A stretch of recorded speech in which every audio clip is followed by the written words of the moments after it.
Hello and welcome. We are here today to talk about roofing a bay window in Revit. A little bit of housekeeping before I start. I mentioned in some of the previous episodes that things were a little bit in flux with the tips, tricks, and troubleshooting series at LinkedIn Learning. So the series has officially ended. I did mention that before, but it had temporarily gone into archive. That was a mistake. So the back catalog is available again in the library. So for those of you that have access to LinkedIn Learning and would like access to the nearly 500 previous videos that were done in that series over the last 10 years, you can get to that course again. For those of you who haven't explored that back catalog, I'm going to put a link in the description later after the session that you'll be able to follow and get access to that catalog. It'll just be an easy way to get there. So feel free to check that out when you get a chance. So meanwhile, today, what I'd like to do is just dive right into Revit and get started showing you a couple little tips here on how to roof a bay window. So I've got a little sample file here, and I am going to provide a link to this in the description as well following the session. So you'll be able to download this file if you would like to use it to explore. And, the first thing is there's a bunch of ways you could roof a bay window. And you can see here that I've got, several versions for us to work on, and also a couple over here that are actually window families. So the difference is the ones over here on the right are actually constructed from a collection of walls and separate windows. And the ones over here on the left are actually complete assemblies. Like this is a window family that you could insert into a wall. Now, these two windows right here are in the out-of-the-box library. So if you have access to the out-of-the-box content that comes with the software, you can download those two window families and use them in your own projects. And what I wanted you to see here, this is one of the roofs we're going to build together in just a few moments here. You could easily roof one of these the same way, because if I just sort of hide this guy and zoom in, that's what that window family looks like when you just download it and place it. So it just kind of has this flat top along there, but you can easily add a roof to it if you wish to change the design and to, of course, provide some positive drainage, because I'm not so sure that flat plane there would work so well. So anyway, that's kind of what I wanted to mention about actual window families. And there's no right or wrong here. It's not that this or this is more correct than the other. I think they're two valid approaches to creating a bay window. So, if folks are interested and they want to learn more about that, and, then drop a comment in, and maybe we'll talk about that more in a future session for how to actually construct the bay itself. But for this week, for this topic, I'm going to focus more on the actual roofing aspect. Okay, so I'm going to start with one of these, and the simplest thing you could do is something that looks kind of like this, where it's basically a hip roof. Okay, well, actually, let me back up. The simplest thing you could do is what I have up here at the top. This is just a basic shed roof. I mean, literally, it's just a roof by footprint with a sloping surface. Okay, so that one is the simplest by far. But I think the next simplest thing you could do is basically a hip roof. So I'm going to try and construct as much of that as I can right here in the 3D. So it's going to be a roof by footprint. So you're going to use your roof tool, your standard roof tool there. And it's going to ask me what level I want to associate it with. I'll go ahead and associate it with level 2. And I going from memory here, but I think a -1.1 offset is what I want from level 2 to get it down to the height of that bay window. But we can always move it later if I got that wrong. And then I'm just going to change a few settings here on the options bar. I'm not going to extend it into core, but I am going to add a small overhang, just about 3 inches. And of course, I want to define slope, because otherwise it'll just be flat. And I'm going to pick this leading edge right here. And let's see, nope. Okay, just wanted to make sure it was flipping the right way. And we'll do those 3 sides. And then I'll turn off define slope, and there's a wall back here that I can click like so to add that final one. Now that one actually I should have done without the 3-inch offset. So let me just zero that out to make it flush to that wall plane. And then I will use my trim and extend here to make it a valid sketch. So let's try that. Let's see what happens. Okay. So when we finish this, because it's a pretty standard roof, it's going to sense that these are walls. So that's only going to happen for the ones that are that I've constructed over here on the right side of my sample file. Those two over on the left that I pointed out to you at the start that are actually window families, those wouldn't generate this prompt because they're not walls. But here, because it's walls, it's saying, do you want these walls to attach to the underside of that roof? I'm going to go ahead and accept that by clicking attach. And then I'm going to make the slope match this roof, which I believe was 4 and 12. Right now, it's a little steeper than that. So I'm just going to scroll down here and change that to 4 and 12. And that will drop it down. Well, I got a little gap showing through there. Why don't we maybe go with 5 just to kind of conceal that a touch there. And that's a very simple way to do the roof. But of course, you can see that we've got that kind of taper there. If you look down on this from the top, the bay window is a 45-degree bay. And so this line right here is 22.5 degrees. So it's like a miter condition. Okay. If that's the design you're going for, then as you can see, all you need to do is just use a standard roof by footprint and you're good to go. Okay. So that that's really all there was to creating that one in there.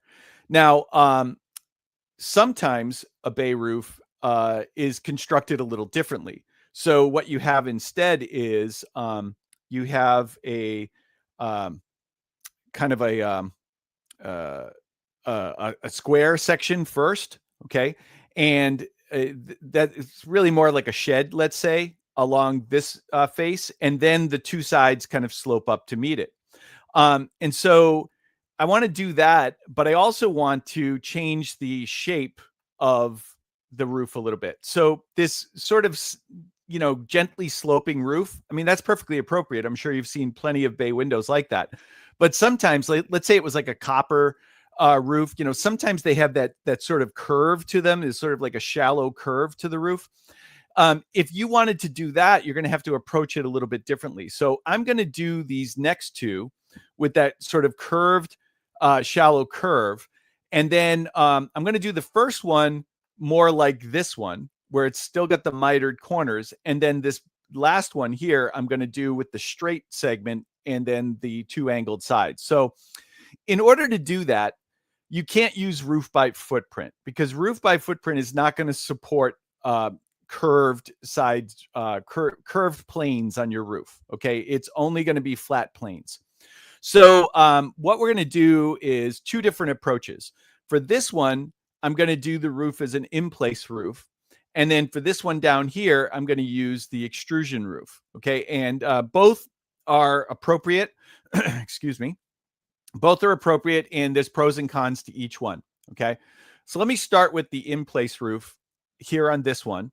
And I'm going to go to my component tool here, model in place, and of course, set it to the roofs category. I'll click right there, choose the roof, and I'll just call this, I don't know, curved bay or something like that. Okay. All right. So now that I've done that and I'm in the family editor, the tool that we're going to use is a sweep, because of course the sweep gives us exactly what we want. You can pick your three sides of this bay window, and it will sweep the curve along those edges. Okay. So I'm going to go to sweep here, and I'm going to use the pick path option. And I'm going to pick the straight side first, because that's what's going to set the work plane for the sketch. And I want that to be on the perpendicular face there. And then I'll add this one and this one. I'll click finish on that. And then I have a section cut in this file looking right at that plane. I just got to remember what I called it. So it's probably north-south. Yeah, there it is right there. So you can see that we're looking right here at this little red dot. So that's the work plane for that path that we just created. And what I'm going to do now is a little difficult to see here in sketch mode, but there's a reference plane up here that I left for myself just to kind of give myself two endpoints to work with to draw the curve. So that'll just be a little bit helpful there. And I recommend that if you're doing this in your own projects, that you do that. You kind of set up some reference planes to kind of define the extents of what you're trying to build. And it's just a little bit easier. It gives you something to snap to. So I'm going to do a start end radius arc here. And I'm going to start right at that point, go to this point here, the intersection of that reference plane and the face of the wall.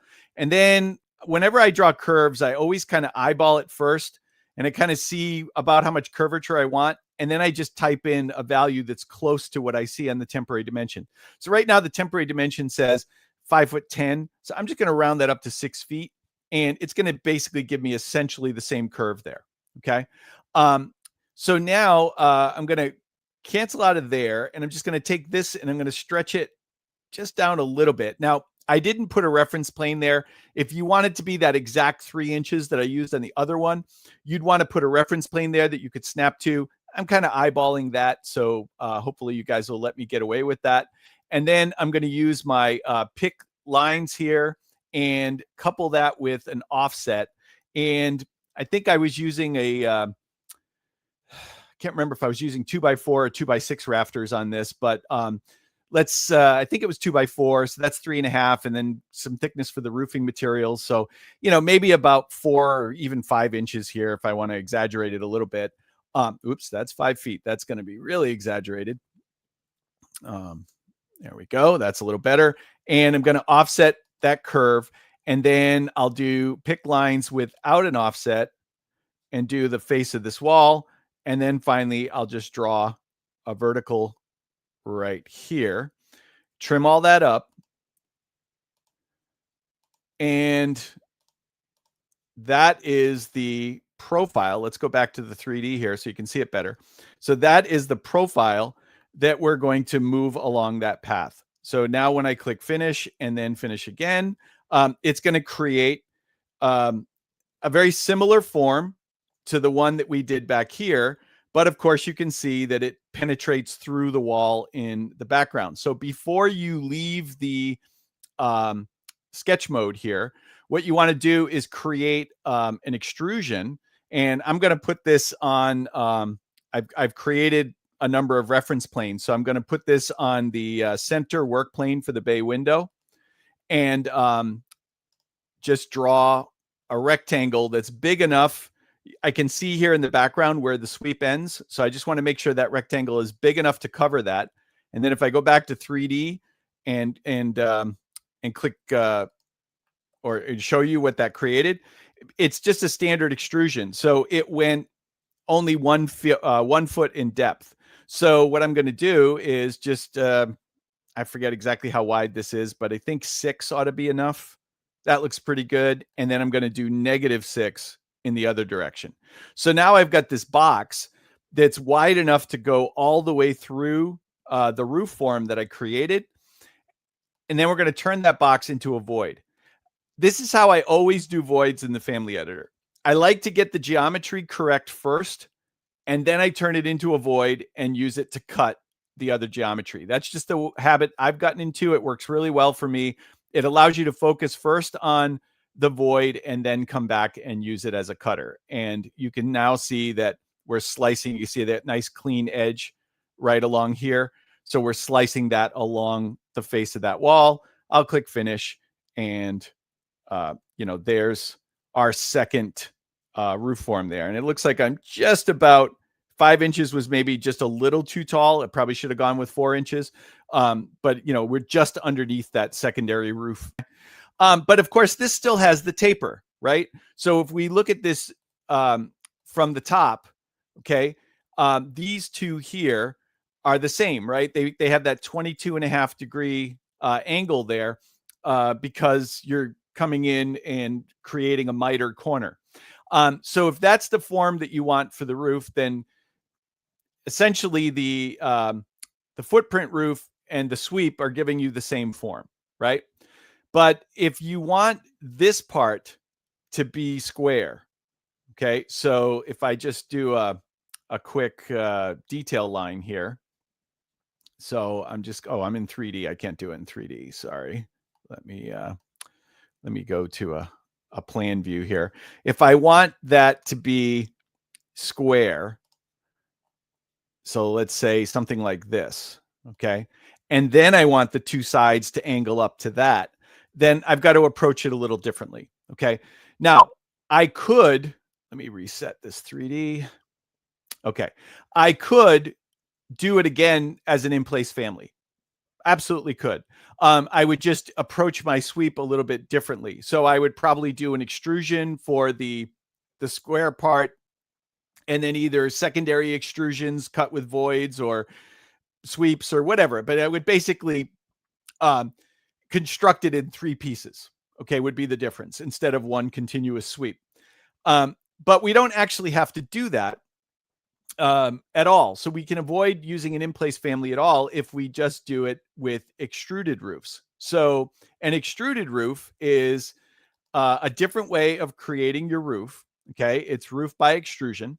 And, if I let the tooltip load, it shows a good example of when you would use an extruded roof. So you can see that kind of free-form barrel vault curve there, right? You can't do that with a footprint roof because, as I already indicated, you're only going to get flat sides on a footprint roof. So if you want curvature in the form barrel vaults or this sort of freeform shape, or what we're doing here, this sort of, I don't know if somebody knows the name of that sort of inverse curve there that I just sketched in the other roof. If there's a proper architectural name for that roof, then go ahead and drop it in the comments. I would love to know. I Googled it, but I couldn't find anything. So if somebody knows, I would love to know what that is. But we're going to kind of have that sort of shallow curve there. An extruded roof can do that for us. And by the way, if you have any other questions or comments, go ahead and drop those in the comments as well. Be happy to take those live as we're going along here. Okay, so we're going to do a roof by extrusion, but I'm going to switch to this section view this time. And I'm going to move over to this one, okay? And before I go into the sketch mode, it's a little easier to see the two reference planes now. So I've got this lower one here, and I've got this upper one here, and I kind of want to create my curve between those 2 points. And then you can see I also gave myself a leading edge here. So this is what I was talking about in the last one. I forgot to do that on the second example, but I've got it here. So if you just take a few moments to sketch out a few reference planes, it can make your job a lot easier. So now I'm going to go to roof by extrusion, and it's going to prompt me for a work plane. And I already mentioned to you that I have several reference planes in here, and there's one going right down the center. We were looking at that a minute ago. That's where I did the profile for the sweep. And I'm just going to choose that again as the work plane here. Okay. And so now it's going to still ask me what level I want to associate this to. Now, this is level 2 right here, this line. And this line down here is, you can see the dimension is 1 foot 1 away. So my memory was correct earlier when I put that in, but you never know. Sometimes my memory isn't the greatest. So I'm glad I got it right this time. But so I'm going to associate it with level 2 at a negative 1 foot 1 offset and click OK. And it's a little difficult to see, but it kind of creates another reference plane at that location inside the sketch. Okay. So now I'm just going to go to 3-point arc again, the start end radius arc, and I'll snap right there this time, the intersection of those two reference planes, and then up to this point here, the intersection of the, I might need to zoom a little. There we go. The intersection of the upper reference plane and the face of the house. And actually, I think I actually want to set it. I can't remember now. I think I want to set it back a little bit. I want it to go inside the stucco. So I'm going to go back to this plane right here. Okay. And click right there.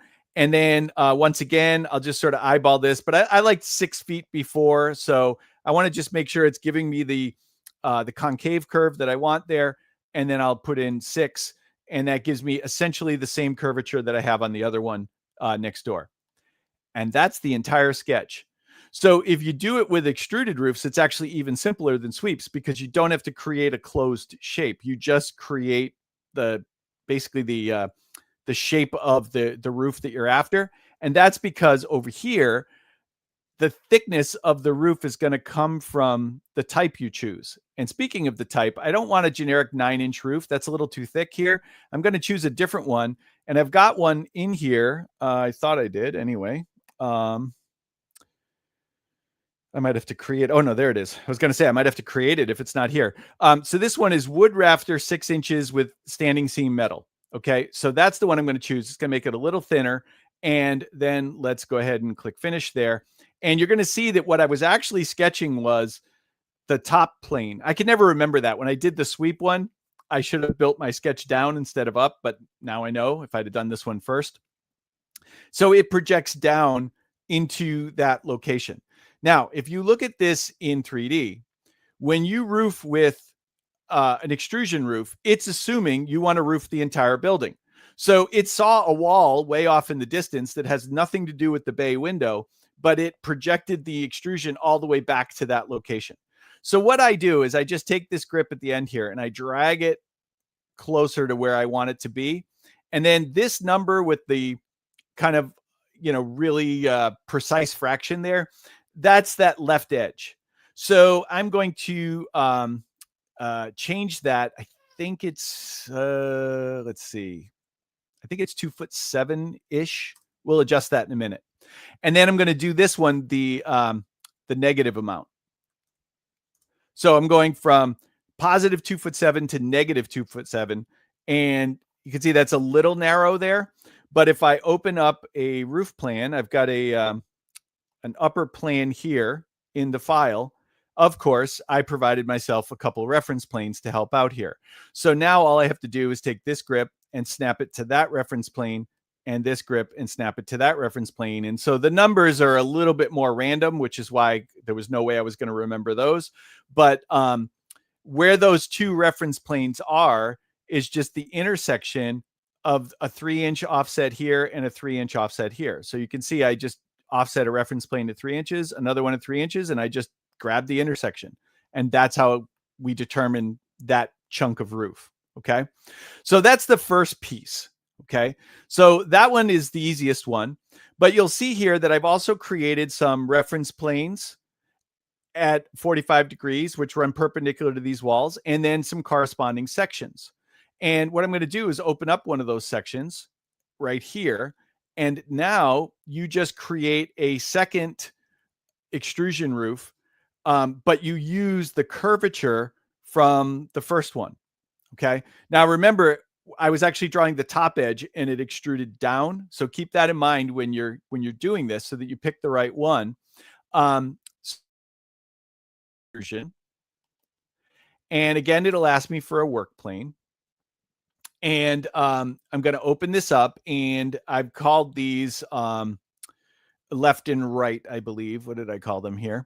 So left angled work plane, and I think I want right angled work plane. I think the section I opened was the one on the right. So I'm going to choose that work plane and click OK. And then again, it's going to ask me the same questions. I'll just put in the same values, -1'1" here from level 2, and click OK. All right.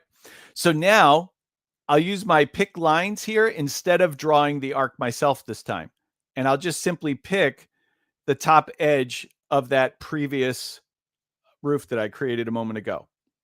Now you can, if you wish, drag this a little further, but I think it'll be fine where it is because it's still embedded in the wall. So I think we're okay there. And I want to make sure it's using the standing seam type again, and I'll click finish. And if we look at it in 3D, what we've got here is, again, something that is kind of silly because it just guesses. But if you take this one, right, because I cut that section and use the reference planes to kind of construct where I wanted the geometry. Do you see how this curve is intersecting perfectly with this curve? So now the only thing we have to do is cut off the excess. Now, personally, I don't like these random values over here. So I usually try and set those to, numbers that make a little more sense to me. So I'm going to put in like 3 and -3 there, but that's totally optional. Okay. As long as it passes all the way through where you need it to go. And then I'm going to go to my roof plan now. I've got a bay window roof plan view. And here I've got the reference planes. I've got the face of the house. I've got everything I need to construct the negative geometry that's going to cut away from this extrusion, the pieces I don't need. Okay. And we're going to do that with a vertical opening. Now, extrusion roofs, when you select them, the vertical opening button is just right there on the ribbon. But if you try and use a vertical opening for other kinds of roofs, you're going to find it on the architecture tab, and it's right here. It's the same command either way. So it doesn't matter whether you select the command and do it right from the ribbon or whether you go look for it. Either way, I want to create a vertical opening from this one. And I'm just going to sketch this from that point big enough on these sides to cover the whole roof there. So the most important edges are this edge and this edge. This one has to line up perfectly with the reference plane, and this one has to line up perfectly with the house, with the wall of the house, and the rest of them just need to be big enough, right? Because that's the negative portion that I've just constructed there. That's going to cut away those two wings that we don't want. And when I click finish here, can't cut the host for the inserted objects. Well, that's unfortunate. What did I do wrong? Let me cancel that. And don't see any obvious flaws here. Let me try snapping that right to that reference plane. And then this one, I think, is also right on the reference plane, but let me just make sure. Sometimes if it's off just a little bit, it can cause problems. Still doesn't like it. All right, well, I shouldn't have to do this, but I'm going to try and build it in 2 pieces then. I promise you when I did this in my tester file, I didn't need to do 2. Oh, still not going to work. Okay, that's interesting. Okay,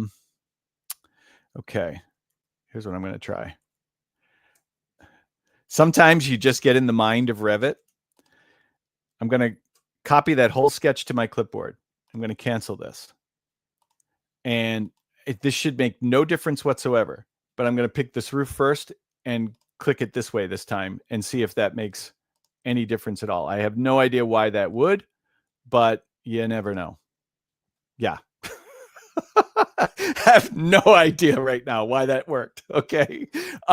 So if I started off selecting the tool from the architecture tab, vertical, and then pick the roof, it was unhappy. But if I started off by picking the roof and then the tool, it wasn't. I don't know.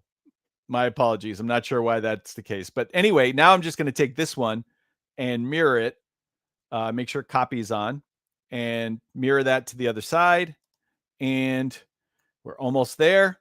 Now we just need to take these 3 walls and attach the top. Now, I did the middle one first, but the other 2, I've got to do it again. And when I click this roof, it's going to complain that this one over here misses. So I'm just going to say detach target. Okay. But then I'm going to do it again, and I'm going to get the same error about this one over here that misses. Now, if you don't want to get that error, you can just reselect the walls each time, but I think this is a little easier. Now, you see the little gap right here. The way I constructed this, I did it in 3 separate pieces. And my idea here was I want to take this wall here, which is just the thickness of the stucco, and I want to make that conform to the shape of the roof.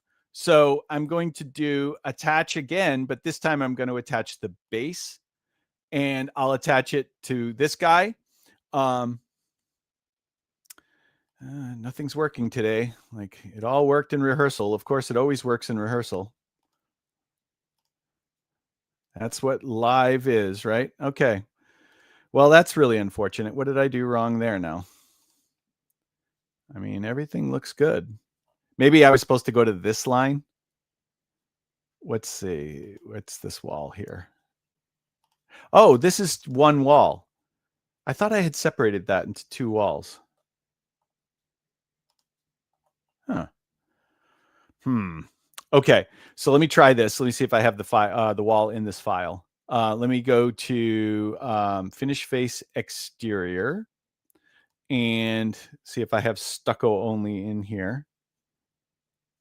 So if that's the case, if I'm just missing the file, I'll make sure when I upload the file that I upload the correct version of it. I'm not seeing the one. Let me just search for only. Yeah. Okay. That's what the problem is. Oh no, there it is. That's drywall only, not stucco only. Okay. So that's what happened. Somehow this is an older version of the file. I missed that step. My apologies. So let's keep this wall, edit type, duplicate, and I'm going to call this stucco only and click OK. And then I'm going to come in here. And for those of you that are new to Revit 2026, let me show you something that's brand new. Okay.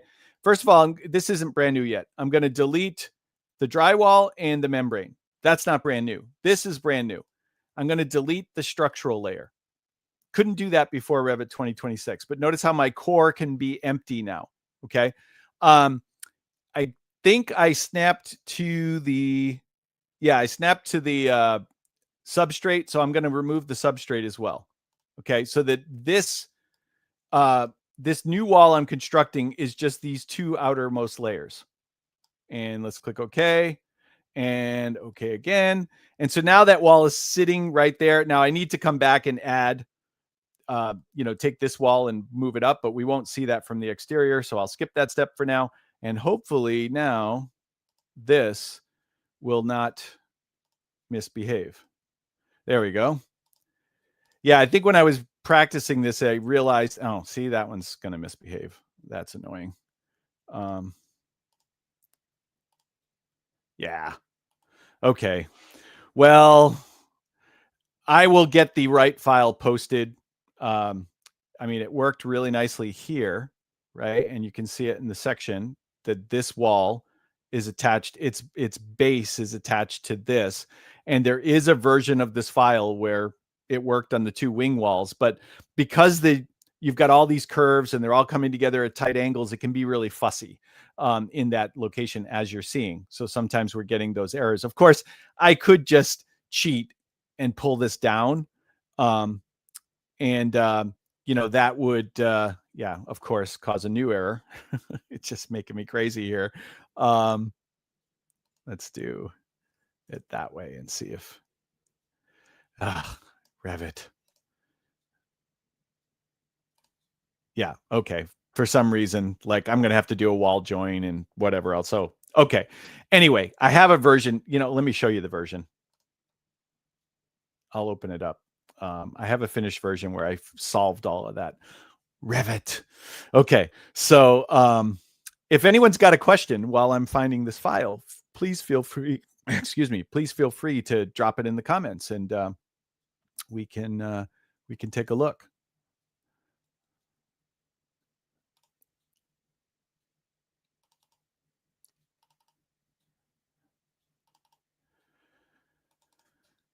All right, so here's the finished version. Let me open that up.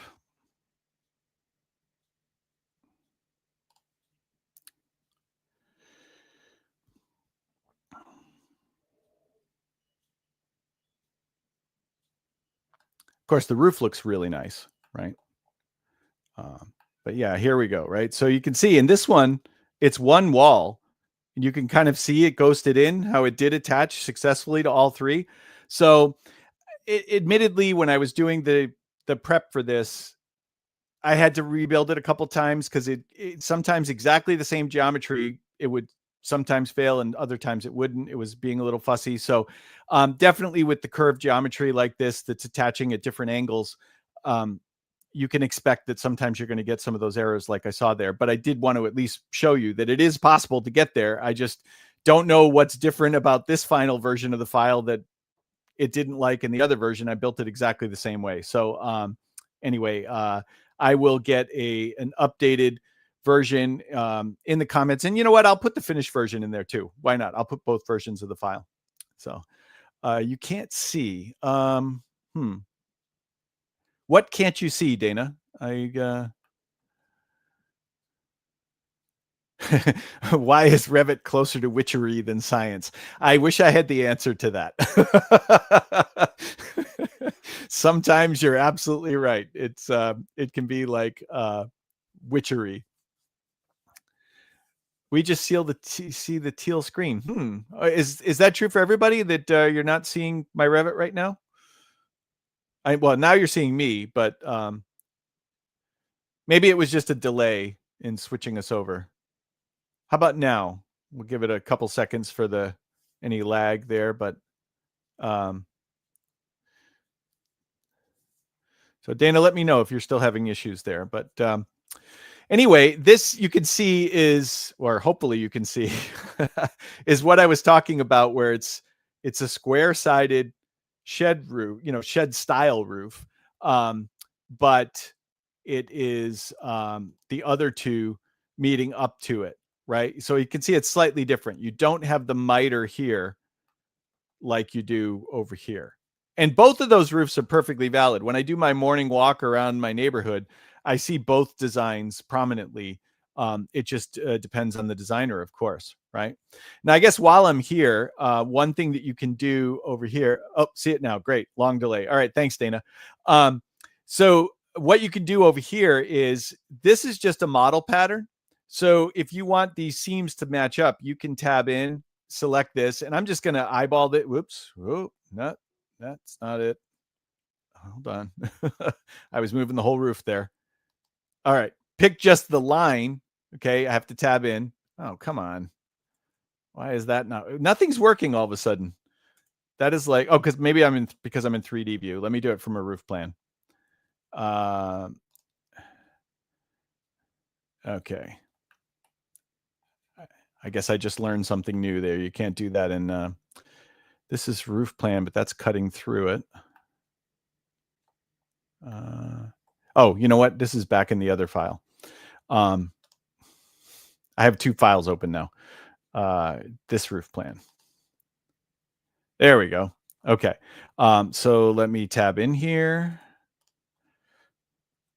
Come on. Seriously? You're killing me here, Revit.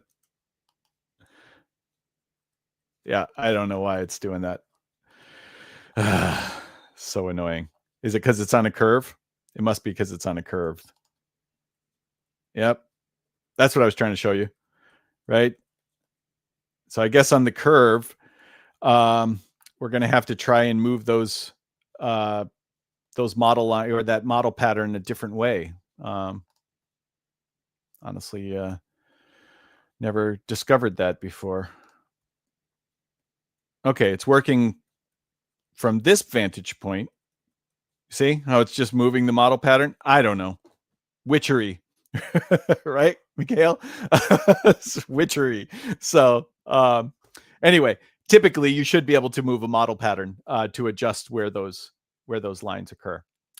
That is pretty much all of it. I'm happy to take a few more questions if anyone's got any. If there's something they'd like to see again or question, just let me know. Drop it in the comments there.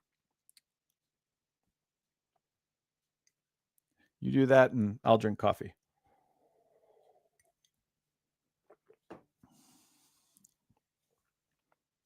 Oh, my pleasure. Thank you. Okay, another confirmation that the screen is okay now. All right. So, okay, great. Well, we're going to get the file posted. I'll do both the original version and the shared version. I just want to remind you that the tip series is back live on LinkedIn Learning again. How do I feel about modify subregion tools, pick points and draw? Dana, are we talking about in Topo Solids, or because I don't think you can do a subregion on a roof? Or are you no, wait, you're talking about I know what you're talking about.